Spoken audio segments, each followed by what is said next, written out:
El mundo conocía a Isabella Rossi por los números estratosféricos que su nombre evocaba, la fundadora de una startup de tecnología vendida por 9 cifras, la más joven en entrar a la lista de multimillonarios hechos a sí mismos, la novia del año en una boda que prometía ser el evento social de la década. En su penthouse de cristal y acero, con vista al horizonte infinito de la metrópoli, cada detalle de su vida era una curaduría de la perfección. Y el epicentro de toda esa perfección era el vestido de novia, una creación que era el tema de conversación de todas las columnas de lujo. La pieza era una obra de arte. Encomendado bajo el más absoluto secreto a un taller parisino, cuyo nombre se susurraba solo entre la élite, el vestido era un testimonio de su éxito.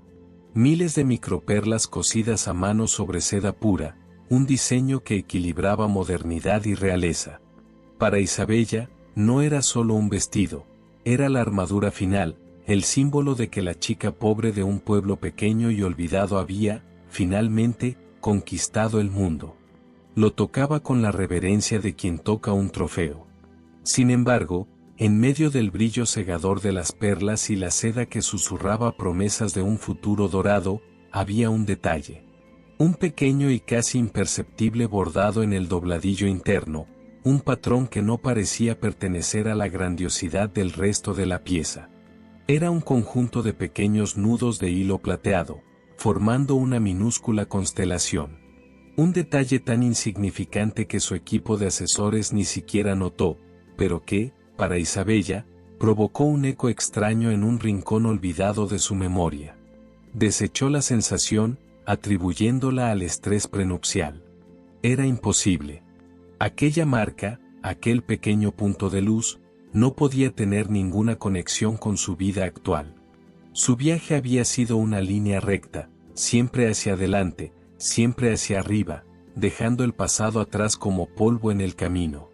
El vestido era la prueba de ello, una creación de un mundo al que luchó tanto por pertenecer. Pero el hilo de plata, terco y brillante, parecía jalar algo desde muy, muy lejos. La semilla de la duda. En los días siguientes, la imagen de ese pequeño bordado se rehusaba a desaparecer de la mente de Isabella. Durante reuniones sobre los preparativos finales de la boda, mientras aprobaba menús y arreglos florales que costaban más que la casa donde creció, su mente viajaba a ese detalle. Le pidió a su asistente personal, la eficiente y discreta Clara, que obtuviera los bocetos originales del diseñador. Quería entender la inspiración detrás de ese elemento anómalo. Sin embargo, la respuesta que recibió solo profundizó el misterio. El taller parisino, conocido por su hermetismo, informó que el diseñador consideraba la identidad y los detalles del proceso como parte de la experiencia exclusiva y no compartía bocetos. La explicación, que normalmente le sonaría a Isabella como el colmo del lujo, ahora le sonaba como una evasiva. ¿Por qué esconder un detalle tan pequeño? Aquello no tenía sentido. La curiosidad de Isabella, la misma que la convirtió en una magnate de la tecnología, ahora estaba enfocada en su propio vestido. Comenzó a investigar el trabajo del supuesto diseñador parisino. Analizó decenas de sus creaciones usadas por celebridades y miembros de la realeza en alfombras rojas. Ninguno de ellos contenía nada parecido a su punto de luz. El estilo de él era grandioso, barroco, pero ese pequeño detalle tenía una cualidad diferente, era íntimo, humilde, casi casero. El anzuelo de la duda la atrapó por completo.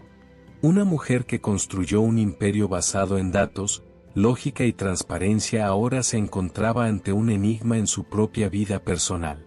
El vestido, que debía ser la representación máxima de su control y éxito, ahora cargaba un secreto que la desafiaba. La sorpresa inicial dio paso a una sospecha incómoda. Había algo sobre ese vestido que ella no sabía, y estaba determinada a descubrir qué era.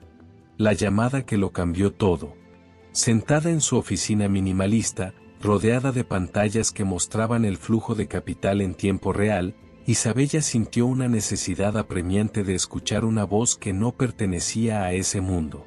Le llamó a su madre, Lucía, que todavía vivía en el mismo pueblo modesto donde Isabella creció. La conversación comenzó como de costumbre, con Lucía preguntando si su hija se estaba alimentando bien e Isabella respondiendo con monosílabos mientras su mente trabajaba. Entonces, con una casualidad estudiada, mencionó el vestido. Describió la seda, las perlas, la magnitud de la pieza. Y luego, como quien no quiere la cosa, mencionó el bordado. Tiene un detalle curioso, mamá. Un punto de luz, un bordado que parece antiguo. Creo que el diseñador debe tener alguna inspiración folclórica. Al otro lado de la línea, el silencio se prolongó un segundo más de lo habitual. Fue suficiente. ¿Punto de luz? La voz de Lucia sonaba frágil, cargada de una emoción que Isabella no pudo descifrar. ¿Todavía recuerdas ese nombre, hija mía? El corazón de Isabella se paró. Ese nombre no era algo que se hubiera inventado. Era un recuerdo real, enterrado bajo años de ambición y distancia. Un recuerdo de su infancia, de tardes pasadas en un lugar que se había obligado a olvidar.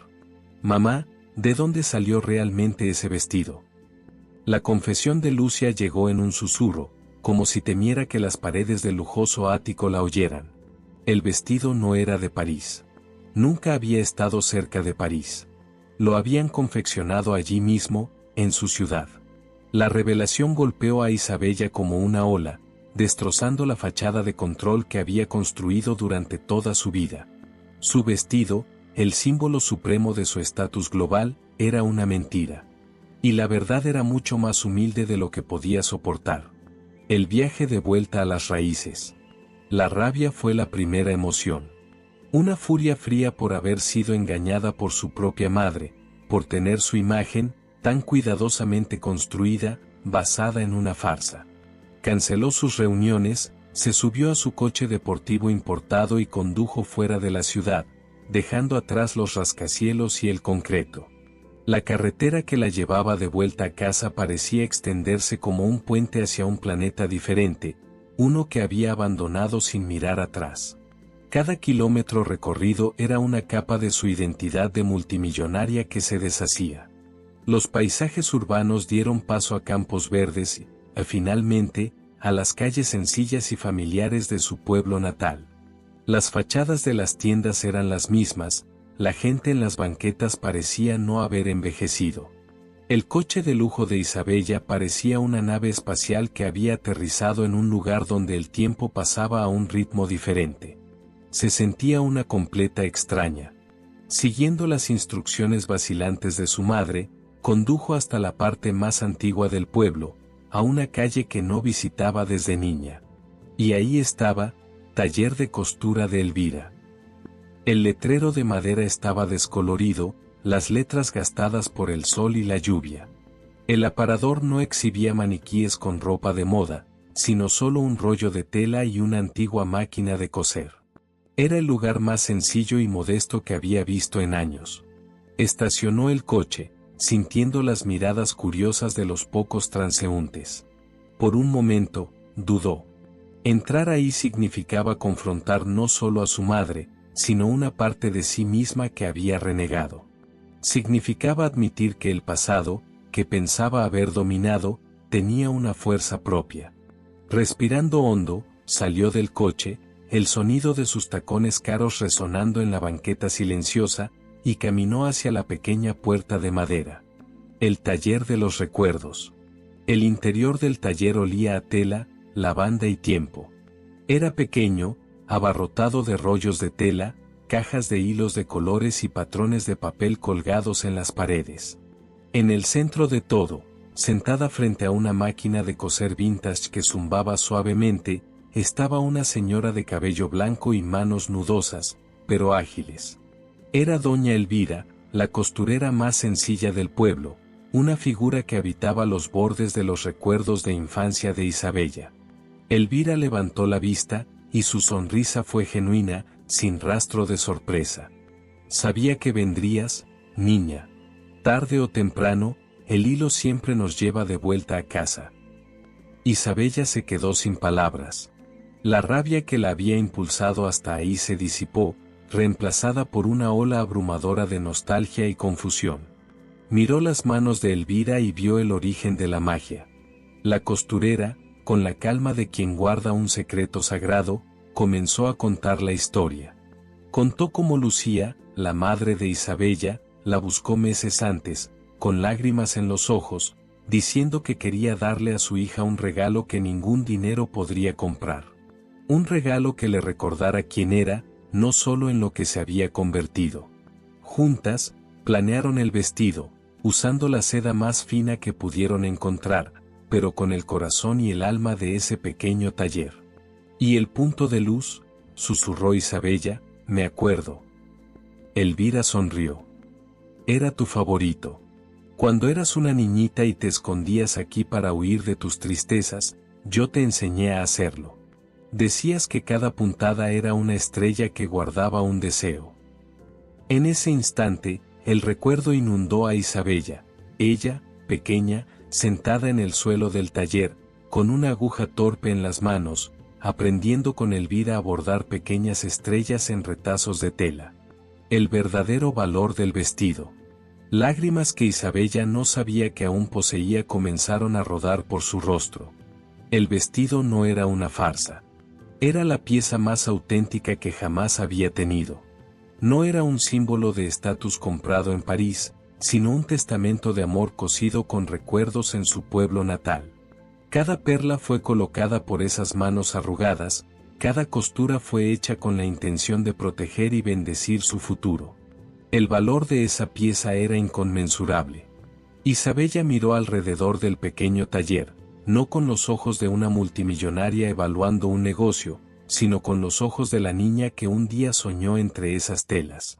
Vio la dignidad,